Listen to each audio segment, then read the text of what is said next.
I'm here. I made it. I was a little late getting here tonight. I had to rush here from the Creighton basketball game. My daughter and her chorus were actually singing the national anthem before the game tonight, and they fucking killed it. So I had to be there, though, obviously. I mean, I wanted to be there, too, but most importantly, I had to be there. Because my daughter, she never forgets. I missed one of her Christmas dance recitals a couple years ago, and she won't let that fucking shit go. It was like a one-song, 2-minute little dance, and she acts like I missed her Super Bowl halftime performance. Oh, I remember that. But it was strange having 2 things on my social calendar tonight because it's way more than my usual 0. Typically in a year, my social calendar depends on Matt's marriages. Engagement party, bachelor party, prenuptial dinner, wedding, divorce party, another engagement party. Don't give up on love, man. The best part about the game, though, is I pitched my parents after I invited them down to the game tonight. I told them a while back, I was like, hey, Sophia's singing the national anthem before the game. You guys should come and buy tickets, and we'll watch her sing, and then we'll enjoy the game together. Maybe afterwards we'll get, coffee and pie. I don't know. I was like, all right. So after the anthem, I was like, hey, I'll see you later. I gotta go. They're like, what? I was like, yeah, I got a thing I gotta get to. But enjoy the game, have that pie, make sure my daughter gets home, and then just have fun. Just have fun. They were sitting there like, what the fuck just happened here? But of course they were there, my parents. My parents are like the most supportive people in the world. A little too much at times, actually. It's a bit much. A couple weeks ago, my mom went on and on about how great my parking job was out in the driveway. She came outside, she's like, God, it's just a terrific parking job, Tony. I'm just so proud of you. I was like, oh, okay. I was like, I'm a little concerned about how low the fucking bars would be. But you know what? I need to win. I'll just say it. My dad and I are very close. I actually worked for my dad for like 15 years. My dad was a contractor, a construction genius his entire life. Literally his entire life. Like I guess he came out of my grandma's womb with a measuring tape and a pencil behind his ear. Just measuring on the way out. I thought I'd get out of there. I just had to turn my shoulder around. So I worked for him for a long time, and one of the biggest parts of my job was to go grab shit out of his van for him. That was like a major part of my job. I think it's the biggest reason he actually asked me to come work for him. He's just tired of doing it himself.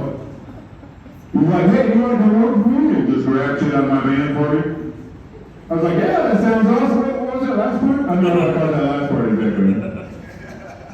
It's actually a lot harder than it sounds, though, because you got to know the names of all the goddamn tools when you're out and grab them. And I did not. One time he asked me to go out to the van and grab his coping saw. I was like, huh? He said, go out to the goddamn van and grab my goddamn coping saw. I was like, all right, I got you. So I went outside and I just got in my car and I drove home. I called him later, I was like, hey, I don't know what the fuck a coping saw is, so I just got the hell out of there right now. I think my favorite day I ever worked with my dad, though, back then was the day I was just shaved for him one time. I was just shaved. He put like a new doorknob on the door, and the sun was really hitting in the eyes, and I had to block the sun from him. I had a big shade.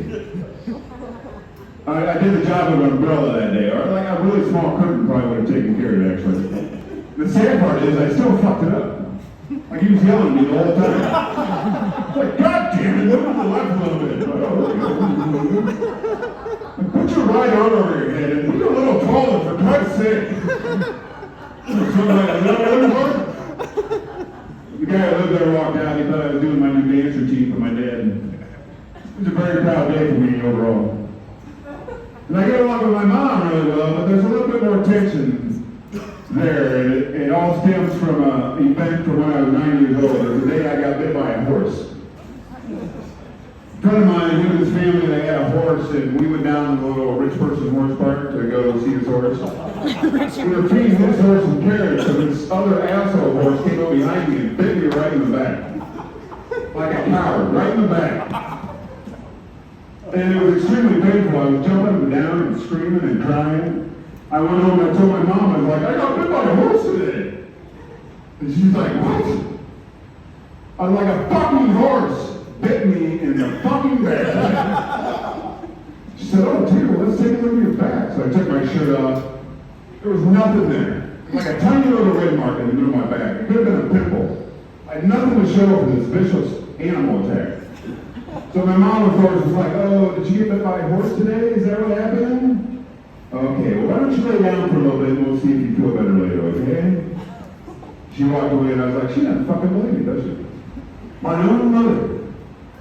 And that was confirmed later because I heard her on the phone talking to her friend, and she's like, yeah, he says he got bit by a horse today, but I think it probably just really scared him.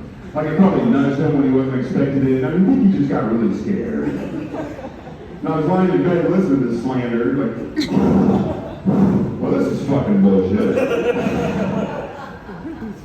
So the next day she comes in and she's like, hey, let's take a look at your back and see how you're doing. So I took my shirt off again and my entire back was black and blue. Top to bottom, just one big bruise, except for the very middle of my back, which was just a fucking imprint of a horse's mouth. My mom was shocked. She's like, oh my God, you got bit by a horse. No fucking shit, lady. She believe me next time. And I don't know who you called yesterday, but you call her back right now. You're like, goddamn horse. You fucking call her right now. She's probably out there telling me whether the horse sneezed on me and I shit my fucking pants. Tell her the truth right now. This guy got bit by a horse. A cowardly asshole horse. All right, that's all my